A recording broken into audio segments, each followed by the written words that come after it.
হতে পারে আল্লাহ রাব্বুল আলামিন আমাদের আজকের এই এখানে আসাকে কবুল করে আল্লাহ রাব্বুল আলামিন আমাদেরকে মাফ করে দিবেন, আমাদের জন্য জান্নাতের ফয়সালা করে দিবেন।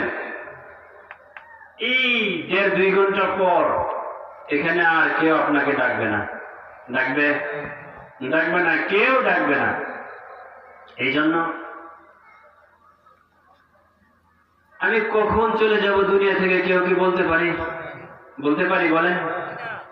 আল্লাহ রাব্বুল আলামিন আমার শরীরের, আমার ব্রেনটাকে ঠিক রেখেছে, চক্ষুগুলাকে সচল রেখেছে, কিডনি দুইটাকে সচল রেখেছেন, সব কিছু ঠিকঠাক মতো চলতেছে, কোনো সমস্যা হচ্ছে না। আল্লাহর কাছে এই যে মানুষে মারা যায় এটা কেমন জানেন? এই যে বিদ্যুতের লাইন আছে না, পুরা এলাকার বিদ্যুতের লাইনের মধ্যে দেখবেন একটা কাটআউট থাকে বা একটা ছোট্ট একটা সুইচ থাকে, হালকা করে কেউ যদি কনিষ্ঠ আঙ্গুল দিয়ে টাচ করে এটা পড়ে যায়, পড়ে গেলে পুরা এলাকার বিদ্যুৎ একসাথে বন্ধ হয়ে যায় না? বন্ধ হয়ে যায়। এটা যেরকম সহজ, পুরা এলাকার বিদ্যুৎকে বন্ধ করে দেওয়া যেরকম সহজ, এর চাইতে বেশি সহজ হলো আল্লাহর জন্য আমার শরীরের অঙ্গ প্রত্যঙ্গের যে বিষয়গুলাকে, জিনিসগুলাকে সচল রেখেছেন, সুইচটা যদি একটু অফ করে দেওয়া হয়, কাটআউটের ভিতরে যে কানেকশনটা থাকে এটা যদি একটু ফিউজটা যদি খুলে দেওয়া হয়, শেষ। আমি আর আপনি শেষ। সব ভালো, সব কি ভালো, এসি চলতেছে ভালো, কারেন্ট বিদ্যুৎ ফ্যান চলতেছে ভালো, লাইট চলতেছে ভালো, সব মেশিন চলতেছে ভালো, সব কারখানার ইঞ্জিন চলতেছে, সব সুন্দর। কিন্তু যদি ওই মেইন সুইচের ওখানে যদি হালকা একটু টাচ দিয়ে নামাই দেওয়া হয়, সব কি হয়ে যাবে? বন্ধ হয়ে যাবে না? বন্ধ হয়ে যাবে। বাবারা আমার, ভাইরা আমার, আমি যত বড় শক্তিশালী হই না কেন, আমি যত বড় বাহাদুর হই না কেন, আমি যত বড় ধনাঢ্য হই না কেন, আমি যত বড় প্রশাসনিক ক্ষমতাবান হই না কেন, যত বড় চাকরিজীবী হই না কেন, আমার আল্লাহর কাছে, আমার আল্লাহর কুদরতের কাছে আমার সমস্ত শক্তির দৃষ্টান্ত তো এর চাইতেও হালকা, এর চাইতেও হালকা। কিসের বাহাদুরি? তাহলে মানুষের কি কোনো বাহাদুরির কিছু আছে?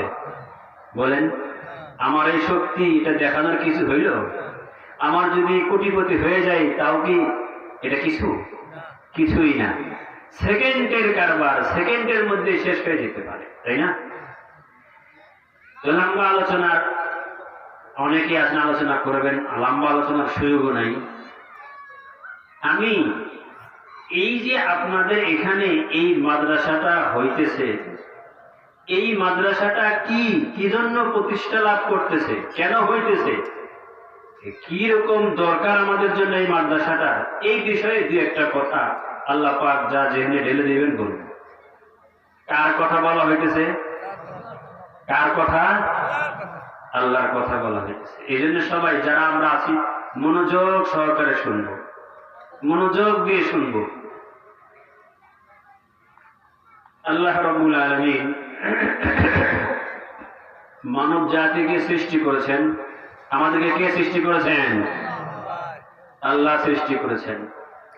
মানব জাতির হেদায়েতের জন্য আল্লাহ রাব্বুল আলামিন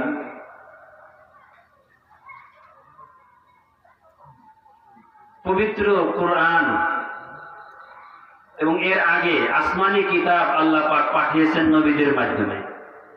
কেন পাঠিয়েছেন? মানব জাতির হেদায়েতের জন্য। এই কোরআনুল কারীম এটা হলো মানব জাতির হেদায়েত নামা। এটা কি বলেন? মানব জাতির হেদায়েত নামা।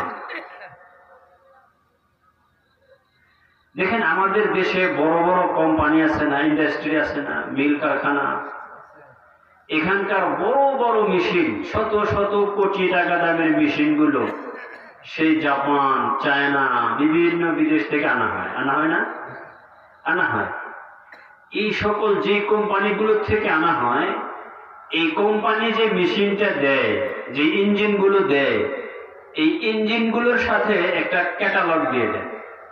ক্যাটালগ বুঝেন তো, একটা বই দিয়ে দেয়, এটা এইভাবে সেট করতে হবে, এটা এইভাবে চালাইতে হবে, এটা এই পরিমাণ দিতে হবে, এটা এইভাবে করতে হবে। এবং যেই কোম্পানিগুলো এরকম ভালো, সেই কোম্পানিগুলো সাথে কয়েকজন ইঞ্জিনিয়ারও পাঠায় দেয়।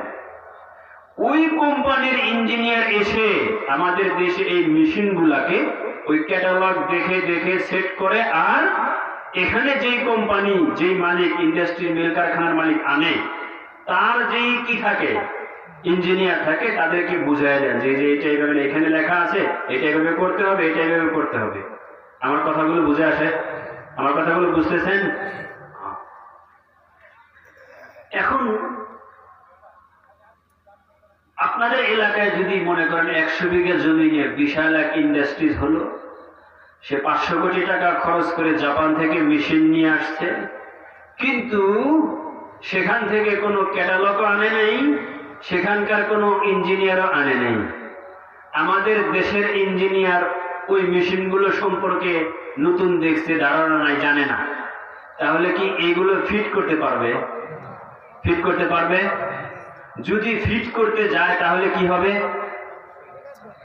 সমস্যা হবে, অ্যাক্সিডেন্ট হবে, জ্বলে পুড়ে যাবে, বাস্ট হবে, মানুষের ক্ষতি হবে, শুধু টাকা পয়সা নষ্ট হবে তাই না। ঠিক ওরকম ভাবে আমাদেরকে আল্লাহ পাক সৃষ্টি করে দুনিয়াতে পাঠিয়েছেন এই আমাদের জীবনটাকে চালানোর জন্য। মুসলমানদের নিজস্ব পরিবার, সমাজ, রাষ্ট্র সবকিছুকে চালানোর জন্য আল্লাহ রাব্বুল আলামিন আমাদের জন্য যেই ক্যাটালগ যে দেয় কোম্পানিগুলো, আমাদেরকে সেই হেদায়েতনামা দিয়ে দিয়েছেন আল কোরআনুল কারীম। সাথে আম্বিয়া কেরামকে দিয়ে দিয়েছেন। ওই আম্বিয়া কেরাম এসে এই ক্যাটালগ, এই কোরআনুল কারীম উম্মতকে বুঝিয়ে দিয়ে গেছেন যে উম্মত তোমরা চলবা এইভাবে, পরিবার চালাবা এইভাবে, সংসার চালাবা এইভাবে, তোমার সমাজ চালাবা এইভাবে, তুমি তোমার ব্যবসা চালাবা এইভাবে, তুমি তোমার কৃষি চালাবা।